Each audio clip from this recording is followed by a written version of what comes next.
আসসালামু আলাইকুম। এখন আপনারা দেখবেন সংবাদ শিরোনাম। ভয়াবহ ভূমিকম্পে কাঁপল দেশ। ঢাকা, নরসিংদী আর রূপগঞ্জে ভবন ও দেয়াল ধসে নিহত 6, হাসপাতালে আহতের ভিড়। অনেকটা ভয় পাইছি বলতে লিফটের মতন আপ ডাউন করতেছে। হঠাৎ করে দেখলাম অপারেশন থিয়েটারের সবকিছু জিনিস কেঁপে উঠলো। শুরু হওয়ার পরে আমি বাইরে বেরোয় গেছি, বাইরে যাওয়ার পরে দেখেছি বিল্ডিং কাঁপতেছে। সাতক্ষীরায় বিএনপির মনোনয়ন নিয়ে দলীয় কোন্দল তুঙ্গে। প্রার্থী পরিবর্তনের দাবিতে বঞ্চিতদের পক্ষে লাগাতার কর্মসূচি। সমুদ্রপথে ইউরোপ যাত্রায় প্রাণ গেল মাদারীপুরের 3 যুবকের। দালালের খপ্পরে পড়ে নিঃস্ব পরিবার, ফেরত চায় মরদেহ। বলছে কি তোরে 22 লাখ টাকা দিবি, তোরে আমার রুমে নিয়ে রাখবো, তোরে আমি স্পেশাল গেম করাই দিব। পুলিশে ধরছে, তাই জেলে আছে, জেলের তো ছাড়াবো, এই করবো সেই করবো। এরপরে আস্তে আস্তে জানতে পারি যে সে নাকি মারা গেছে। বরিশালে বান্তা সম্প্রদায়ের মাঝে শিক্ষার আলো ছড়াচ্ছে মানবিক স্কুল বাতিঘর। কয়েকজন শিক্ষার্থীর উদ্যোগে শিশুদের জন্য অবৈতনিক পাঠশালা। আসসালামু আলাইকুম। এখন দেখবেন সংবাদ বিস্তারিত। শক্তিশালী ভূমিকম্পে কেঁপে উঠল দেশের বিভিন্ন স্থান। এর মাত্রা ছিল 5.7।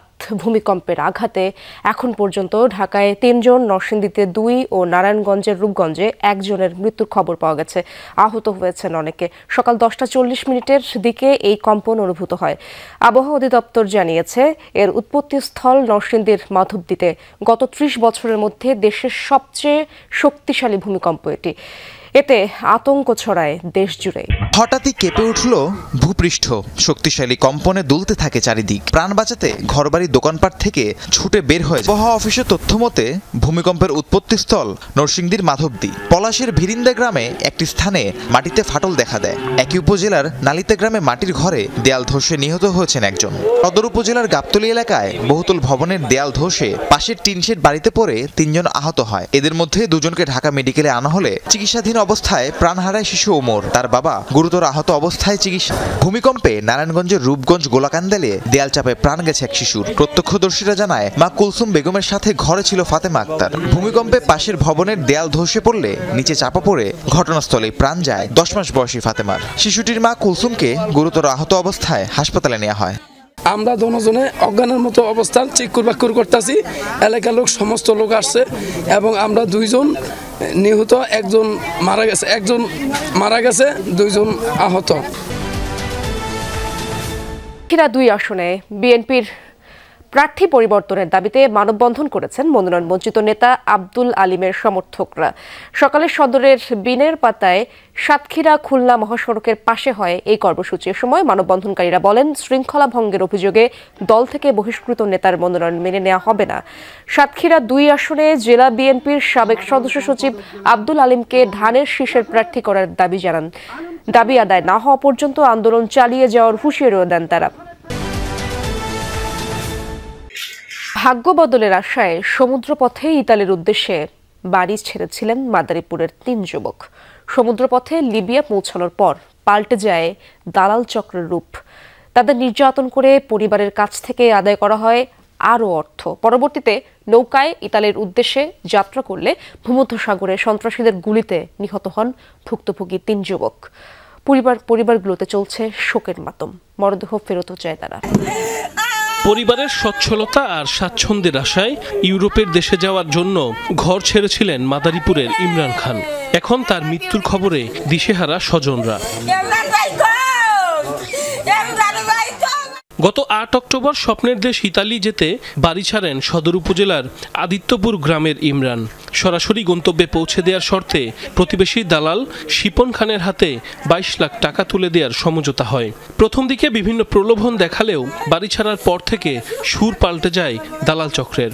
স্বজনদের অভিযোগ, সমুদ্র পথে ইমরানকে নিয়ে যাওয়া হয় লিবিয়ায়। সেখানে তাকে নির্যাতনের মাধ্যমে পরিবারের কাছ থেকে নেওয়া হয় 18 লাখ টাকা।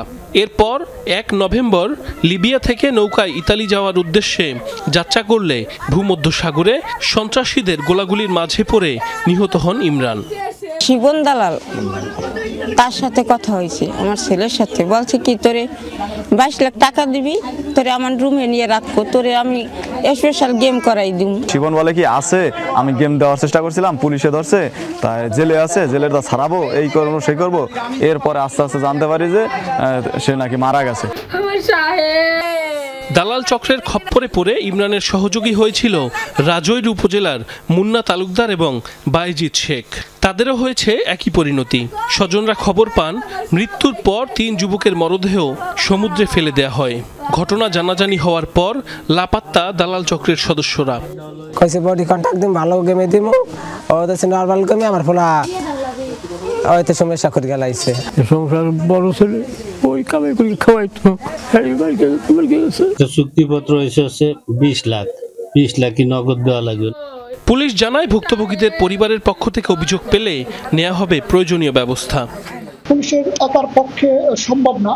আমি যারা মাদারীপুরবাসী আছে, যারা অবৈধ পথে লিবিয়াতে পাড়ি জমায়, যারা পরিবার আছে, তাদের সকলের সহযোগিতা হলে সম্মিলিত সহযোগিতা এটা প্রতিরোধ করা সম্ভব। দ্রুত দালাল চক্রের সদস্যদের আটক এবং বিচারের দাবি স্বজনদের। সম্প্রদায়ে যাদের জন্ম, বেড়ে ওঠা, জীবন সংগ্রাম সবই নদী কেন্দ্রিক, নৌকায় যাদের ঘর, সংসার, মাথা গোজার ঠাঁই, দেশের সকল নাগরিক সুবিধা থেকে বঞ্চিত এই সম্প্রদায়ের মানুষ, নেই শিক্ষার আলো। তবে তারা স্বপ্ন দেখতে শুরু করেছে, তাদের সন্তানরা শিক্ষিত হবে, অর্জন করবে জ্ঞান, বুঝে পাবে প্রাপ্য অধিকার। তাদেরকে এই স্বপ্ন দেখাচ্ছে বরিশাল বিশ্ববিদ্যালয়ে অধ্যয়নরত কয়েক শিক্ষার্থী। মান্তার শিশুদের জন্য খুলেছে বিনামূল্যের পাঠশালা, নাম দিয়েছে বাতিঘর। দুপুর গড়িয়ে পশ্চিমের আকাশে যখন সূর্য হেলে পড়ে, বই খাতার ব্যাগ ঝুলিয়ে বাতিঘরের দিকে রওনা হয় শিশুরা। সবাই মান্তা সম্প্রদায়ের। নৌকায় ঘুরে যাদের দিন কাটত, তাদের কণ্ঠে এখন বাংলা ইংরেজি কবিতা। ধীরে ধীরে আয়ত্তে নিচ্ছে বাক্য লেখা, ছবি আঁকা, শিখছে গান, নাটিকা, আবৃত্তি। হাট্টি মেটনেম দিম মাঠে ফরে দিম কাদো খাতা ছুটাছিং রা হাট্টি মেটিং দিম twinkle twinkle little star how I wonder what you are up above the world so high like a diamond in the sky. আমাদের ছোট নদী চলে বাঁকে বাঁকে, বৈশাখ মাসে তার হাঁটু জল থাকে, পার হয়ে যায় গরু, পার হয় গাড়ি, দুই ঢালু তার ঢালু তার পারি। বরিশাল বিশ্ববিদ্যালয়ে পড়াশোনা করছেন দেশের বিভিন্ন অঞ্চলের শিক্ষার্থীরা। তাদের মধ্য থেকেই একদল শিক্ষার্থী ব্যক্তিগত খরচে বিশ্ববিদ্যালয় এলাকায় গড়ে তুলেছেন মানবিক পাঠশালা। তাদের বিশ্বাস, সমাজ থেকে পিছিয়ে পড়া মান্তা শিশুদের অন্ধকার থেকে শিক্ষার আলোয় নিয়ে আসবে এই বাতিঘর। ওদের খুব ইন্টারেস্ট আছে পড়াশোনার ক্ষেত্রে, বাট ওরা সেই স্কোপটা পাচ্ছে না। আমরা সেটা দিতে চাচ্ছি বা আমরা ওদের সাপোর্ট হতে চাইতেছি যে ওরা সাহস নিয়ে পড়তে পারবে এরকম। আমাদের তরুণ সমাজ হিসেবে আমাদের কাজ হচ্ছে যারা সুবিধা বঞ্চিত তাদের অধিকারটুকু পেয়ে দেওয়া, বা যারা শিশু, যারা আন্ডার প্রিভিলেজড আছে তাদের জন্য কাজ করা। সপ্তাহে শুক্র ও শনিবার পাঠদান চলে উন্মুক্ত এই পাঠশালায়। 5 থেকে 10 বছর বয়সী 30 জন শিশু বাতিঘরের নিয়মিত শিক্ষার্থী। পাঠ্যপুস্তকের বাইরে সামাজিক মূল্যবোধ, পরিচ্ছন্নতা, নাগরিক